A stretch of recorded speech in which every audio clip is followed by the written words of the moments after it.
सो नमस्कार दोस्तों, आप सभी का आपके अपने यूट्यूब चैनल एग्ज़ाम की में स्वागत है। जैसा कि हम लोग ने लास्ट वीडियो में स्टील स्ट्रक्चर को पढ़ा था, आज हम लोग उसी के आगे अपनी क्लास को कंटिन्यू करने जा रहे हैं। तो अभी तक हम लोग ने देखा था कि स्टील स्ट्रक्चर में स्टील क्या होता है, स्ट्रक्चर किसे कहते हैं, बाकी इक्विलिब्रियम इक्वेशन को भी देखा था। आज हम लोग पढ़ेंगे इसी में केमिकल कंपोजिशन ऑफ स्टील। तो हम लोग पहले हेडिंग डाल लेते हैं, स्टील स्ट्रक्चर।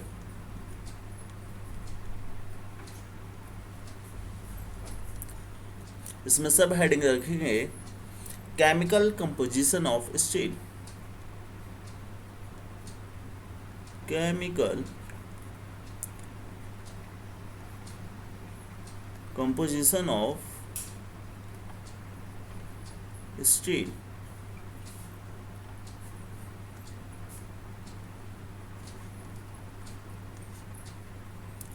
अब हम जानते हैं कि केमिकल कंपोजिशन जो स्टील में होते हैं वो कई सारे एलिमेंट होते हैं। जैसे कि इसमें हम लोग कार्बन यूज़ करते हैं, सल्फर, फास्फोरस, मैग्नीज, सिलिकॉन। तो कई सारे अपने एलिमेंट का यूज़ करके हम लोग अपने स्टील को बनाते हैं। तो अब इन केमिकल कंपोजिशन का स्टील पे क्या इफेक्ट पड़ता है, इस चीज़ को हम लोग यहाँ पे देखेंगे। तो इसमें सबसे पहले हम लोग सिलिकॉन का देखते हैं। तो इसमें हेडिंग रहेगी effect of silicon. Effect of silicon content on steel। Silicon का क्या इफेक्ट है आपके स्टील पर, ठीक है। तो हम जानते हैं कि जो इसकी लिमिट होती है, ठीक है, एक्सेप्टेबल लिमिट जो होती है वो लेस देन 0.2% होनी चाहिए। तो इसमें जो फर्स्ट पॉइंट होगा, एक्सेप्टेबल लिमिट कितनी होनी चाहिए, कितनी होगी सिलिकॉन की, लेस देन 0.2%, ठीक है, लेस देन 0.2% होनी चाहिए। अगर इससे कम होगी तो अपने स्टील पे उसकी फिजिकल प्रॉपर्टीज पे कोई भी इफेक्ट नहीं पड़ेगा सिलिकॉन का, ठीक है। तो लिखो no effect on physical properties of steel, ठीक है। अब बात आती है कि हमारी फिजिकल प्रॉपर्टीज कौन सी हैं। अगर हम बात करें कि फिजिकल प्रॉपर्टीज की कौन कौन सी हैं, तो कोई बताना चाहेगा। तो ये हमारी फिजिकल प्रॉपर्टीज होगी, पहली होगी, फर्स्ट इज डक्टिलिटी। आप लोगों ने इसके बारे में पहले भी पढ़ा होगा इसके बारे में, लेकिन हम लोग फिर से एक बार चर्चा कर लेंगे। सेकंड होगी इलास्टिसिटी और स्ट्रेंथ। ये सब इसकी फिजिकल प्रॉपर्टीज होती हैं स्टील की। और नेक्स्ट कौन सी होगी, टफनेस। तो ये सब इसकी फिजिकल प्रॉपर्टीज होती हैं। अगर हमारा सिलिकॉन लेस देन 0.2% होगा तो स्टील की इन फिजिकल प्रॉपर्टीज पे कोई भी इफेक्ट नहीं पड़ेगा, ठीक गाइस। इसी में हम लोग देख लेते हैं कि अगर ये हमारा सिलिकॉन की वैल्यू इंक्रीज करती है 0.3% से 0.4%, तो if it increase to about 0.3% to 0.4%, then what will happen? Then elasticity and strength of steel increase हो जाएगी, of steel increases, ठीक है। अगर हमारा सिलिकॉन 0.2% से इंक्रीज करता है तो हमारी इलास्टिसिटी और स्ट्रेंथ भी स्टील की इंक्रीज हो जाएगी विदाउट डक्टिलिटी के, कोई भी रिडक्शन के बिना, विदाउट रिडक्शन इन डक्टिलिटी। ठीक है, तो डक्टिलिटी में कोई भी रिडक्शन के बिना ये इंक्रीज करेगा। अगर हम मान लें कि हमारा जो सिलिकॉन है वो 2% तक इंक्रीज कर जाता है, तब क्या होगा? तब ये हमारा सिलिकॉन जब 2% इंक्रीज कर जाएगा तो उसकी वजह से ब्रिटलनेस, हमारी स्टील क्या हो जाएगी? ब्रिटलनेस हो जाएगी। तो इसी में लिखो एक line, if it increase by 2% then silicon causes brittleness। ठीक है गाइस, तो ये इफेक्ट होगा आपका सिलिकॉन का। नेक्स्ट इसी में इफेक्ट देखेंगे फास्फोरस का। सेकंड देखते हैं, इफेक्ट ऑफ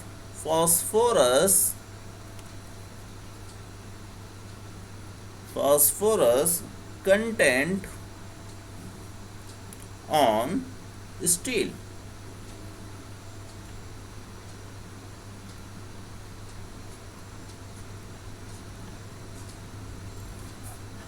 अब बात करते हैं कि स्टील में अपना फास्फोरस का कितना परसेंटेज होता है। अगर हम बात करें तो एक्सेप्टेबल लिमिट जो होती है वो हमारी लेस देन होनी चाहिए 0.12%। ठीक है, 0.12% से कम है तो वो एक्सेप्टेबल लिमिट होती है फास्फोरस की। बट अगर ये इंक्रीज कर जाए, if it increases then shock resistance and ductility and strength of steel क्या होगी? डिक्रीज कर जाएगी, डिक्रीजेस। ठीक है, अगर 0.12% से हमारी लिमिट फास्फोरस की इंक्रीज करेगी तो उसमें डक्टिलिटी, उसकी स्ट्रेंथ, उसका रेजिस्टेंस, ये सब स्टील की डिक्रीज कर जाएगी। ठीक है गाइस, इसी में नेक्स्ट इफेक्ट देखते हैं हम लोग, इफेक्ट ऑफ सल्फर। थर्ड है effect of sulphur content. Sulphur ये PHUR है, sulphur content on steel. Sulphur का क्या इफेक्ट पड़ेगा अपने स्टील पे? तो हम जानते हैं कि इसकी जो एक्सेप्टेबल लिमिट होती है वो 0.02% से 0.10% तक होती है। तो acceptable limit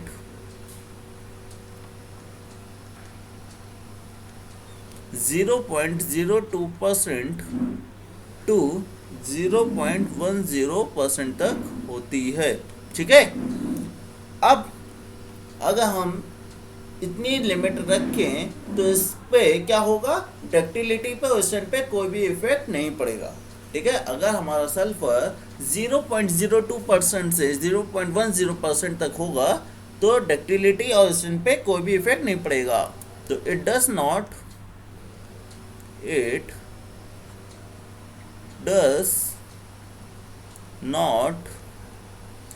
effect on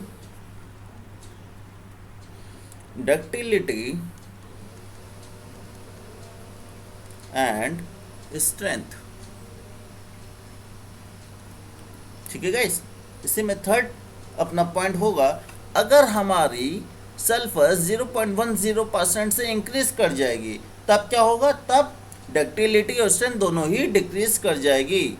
if it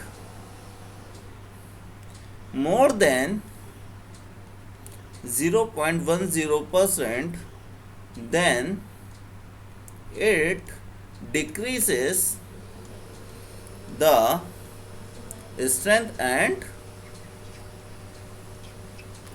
and ductility. ठीक है गाइस, डक्टिलिटी और स्ट्रेंथ दोनों ही डिक्रीज कर जाएगी अगर 0.10% से ज़्यादा हम सल्फर स्टील में रखेंगे।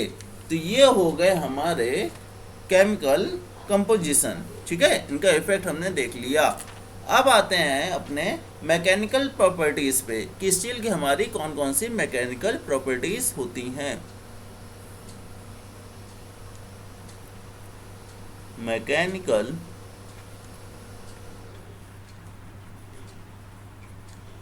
Properties of steel.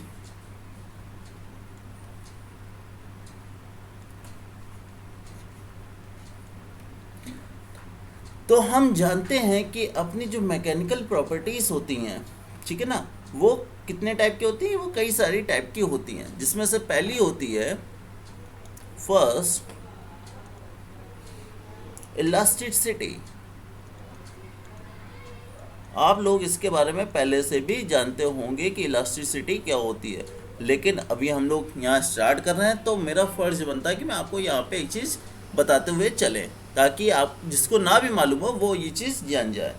तो इलास्टिसिटी एक ऐसी प्रॉपर्टी होती है मटेरियल की जो वापस से रिगेन कर लेती है अपना शेप और साइज़ जब हम अपने लोड को रिमूव करते हैं। ठीक है ना, जैसे ही हमने अपने लोड को रिमूव किया तो वो अपने शेप में, अपने साइज में वापस आ जाती है।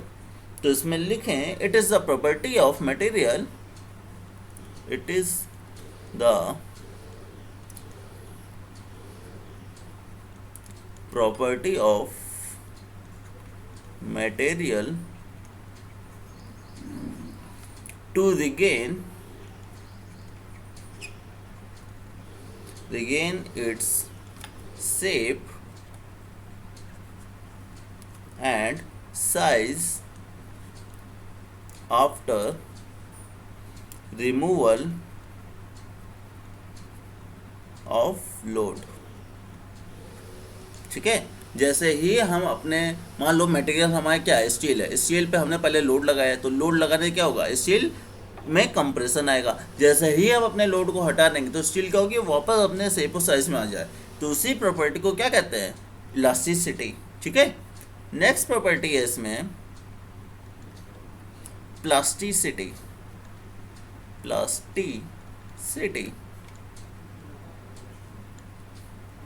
अब ये कौन सी प्रॉपर्टी होती है? तो मटेरियल की वो प्रॉपर्टी होती है जिसकी वजह से क्या हो कि मटेरियल अपने डिफॉर्म शेप में आने के लिए रिटेन करे। ठीक है ना, जैसे ही हम उसमें लोड को रिमूव करें तो वो डिफॉर्म शेप में रिटेन कर जाए। तो इसमें लिखो, it is the property of, it is the property of material due to which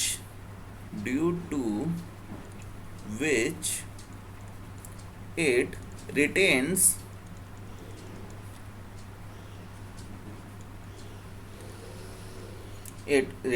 the deformed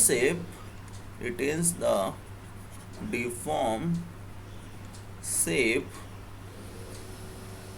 even after removal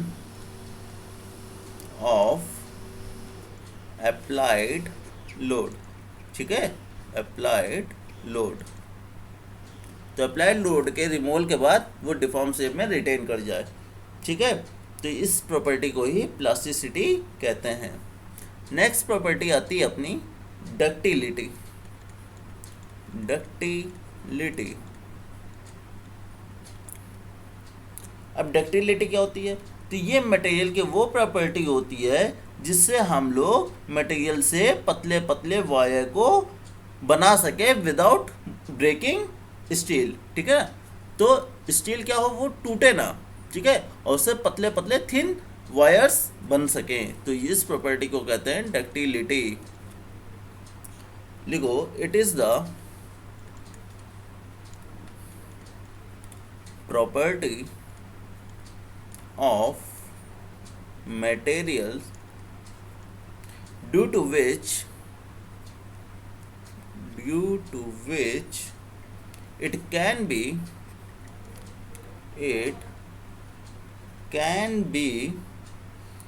drawn into thin wires without breaking steel ठीक है गाइस। तो स्टील ब्रेक नहीं करनी चाहिए, टूटनी नहीं चाहिए और उसकी पतली पतली तारे बन जाए, तो उस प्रॉपर्टी को क्या कहेंगे? डक्टिलिटी। नेक्स्ट प्रॉपर्टी आती है इसमें brittleness.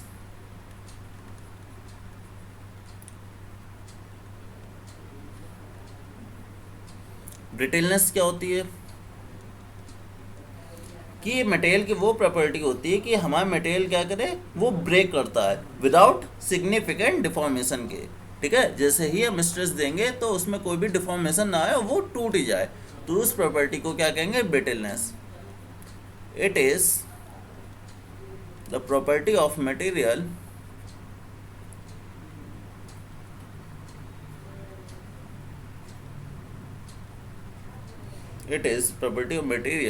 due to which it breaks without significant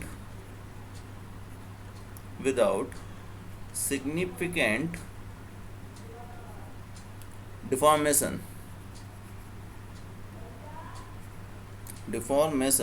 when subjected to stress। ठीक है, आपने ये चीज आरसीसी में पढ़ी होगी। आरसीसी में क्या होता है? आरसीसी हमारी ब्रिटेल होती है ना, जैसे उसमें वो होता है तो वो क्या होती है, उसमें डिफॉर्मेशन नहीं आता, वो टूट ही जाती है, तो इसी प्रॉपर्टी को ब्रिटेलनेस प्रॉपर्टी भी बोलते हैं। ठीक है, नेक्स्ट प्रॉपर्टी कौन सी होगी? नेक्स्ट होगी hardness.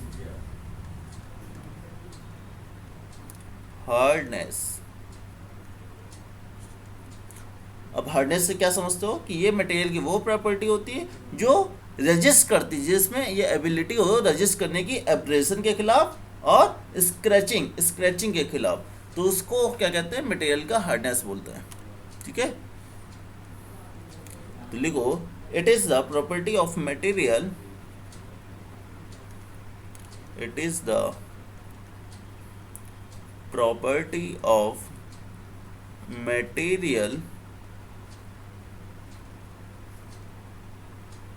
that enables to resist abrasion and scratch करना नाखून से ना, scratching hardness of a material.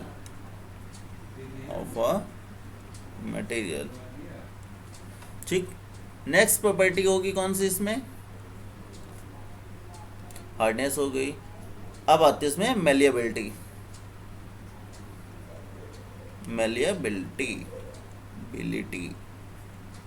ये क्या प्रॉपर्टी होती है? ये होती है सिंपल सी, कि वो प्रॉपर्टी मटेरियल की कि क्या कर सके हम मटेरियल को रोल्ड कर सके इनटू शीट्स में, मतलब उस स्टील से हम शीट बना सके।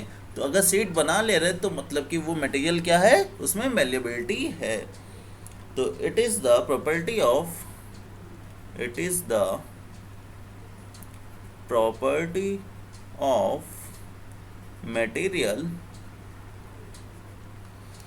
material due to which it can be rolled into sheets। ठीक है, into sheets without rupture।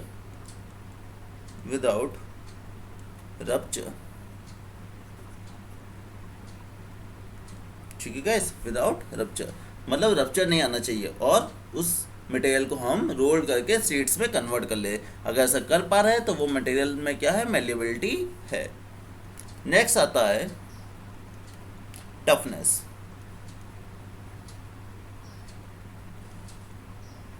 Toughness, अब टफनेस से आप क्या समझते हैं? तो टफनेस भी कुछ नहीं है, एक प्रॉपर्टी है मटेरियल की कि due to which it can be stretch, उसको हम स्ट्रेच कर सके, बेंड कर सके या फिर ट्विस्ट कर सके अंडर ए हाई स्ट्रेस में, और वो फ्रैक्चर नहीं होना चाहिए, ठीक है ना। मतलब स्ट्रेस जैसे ज़्यादा से ज़्यादा स्ट्रेस दे और वो स्टील हमारी क्या हो जाए, बेंड हो जाए, ट्विस्ट हो जाए, तो मतलब वो टूटे ना, तो उसमें स्टील में क्या होगा, टफनेस होगी, ठीक है। ये प्रॉपर्टी है, it is the property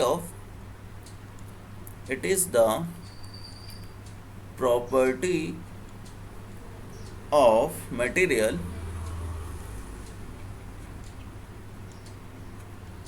due to which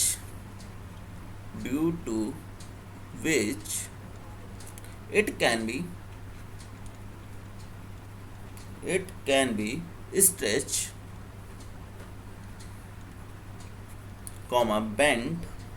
bent हो जाए या फिर ट्विस्टेड हो जाए, और ट्विस्टेड अंडर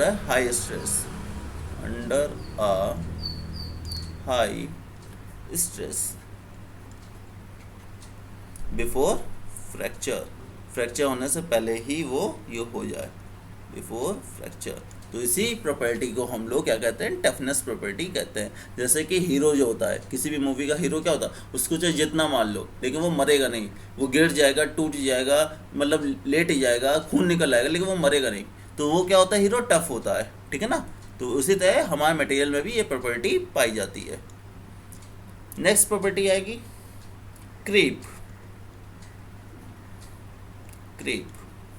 अब क्रीप से हम क्या समझते हैं, ये क्रीप क्या होता है, सिंपल सा हमारा कॉन्टिन्यूस स्लो डिफॉर्मेशन होता है, ठीक है। एक कांस्टेंट स्ट्रेस हम प्रोवाइड करते हैं अपने मटेरियल में और वो कंटिन्यूसली स्लो डिफॉर्मेशन देता है, उस प्रॉपर्टी को क्रीप कहते हैं। तो लिखो, creep is the continuous slow deformation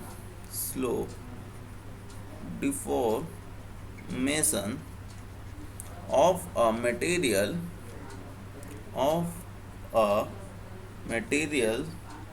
under a constant stress, ठीक है।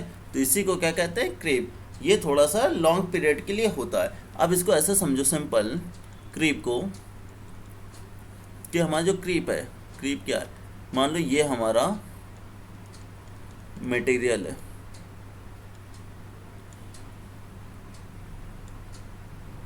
ठीक है। अब इस मटेरियल में हमने यहाँ पे मान लो हुक पे लोड लगा दिया, ठीक है। ये लोड लगा है कितने का, 500 किलो का, 500 केजी का लोड लगा है। अब ये लगा रहा, ठीक है, हमने इसको साल भर के लिए छोड़ दिया। तो साल भर के बाद क्या होगा मालूम है, ये इसमें थोड़ा सा डिफॉर्मेशन आ जाएगा, ये कुछ यहाँ तक आ जाएगा, लेकिन ये कॉन्टिन्यूस स्लो डिफॉर्मेशन होगा, ठीक है। या यहाँ तक तो आ जाएगा। तो ये जो लेंथ है इसकी L, इसमें क्या होगा, इंक्रीज हो जाएगा डेल्टा L का, ठीक है ना। तो अब ये क्या हो जाएगी, L प्लस डेल्टा L हो जाएगी यहाँ तक की, साल भर में 1 साल का समय लगेगा, लेकिन जो कंटिन्यूस स्लो डिफॉर्मेशन होगा, ठीक है ना, इसी को हम लोग क्रीप बोलते हैं। कि हमने एक लोड लगा दिया, ठीक है, लोड लगा, कांस्टेंट लोड है ये, और इस लोड के बाद कंटिन्यूस स्लो डिफॉर्मेशन हो रहा है उस मटेरियल में, इसी प्रॉपर्टी को क्रीप बोलते हैं, ठीक है गाइस। तो आज की चीज़ में हम लोग ने क्या देखा, एक देखा कि अपने केमिकल कंपोजिशन कौन कौन से होते हैं, ठीक है, केमिकल कंपोजिशन पढ़ा, और मैकेनिकल प्रॉपर्टीज स्टील के देखी है। तो आई होप गाइस कि आज का वीडियो आपको अच्छे से समझ में आया होगा। आपको कोई भी किसी भी प्रकार का डाउट हो तो आप कमेंट सेक्शन में जाकर कमेंट करके पूछ सकते हैं। अगर आपको ये वीडियो अच्छा लगा होगा तो इसे लाइक कीजिएगा, अपने दोस्तों में शेयर कीजिएगा, और आप हमारे यूट्यूब चैनल पर अगर नए हैं तो इसे सब्सक्राइब करना ना भूलें। जय हिंद, जय भारत।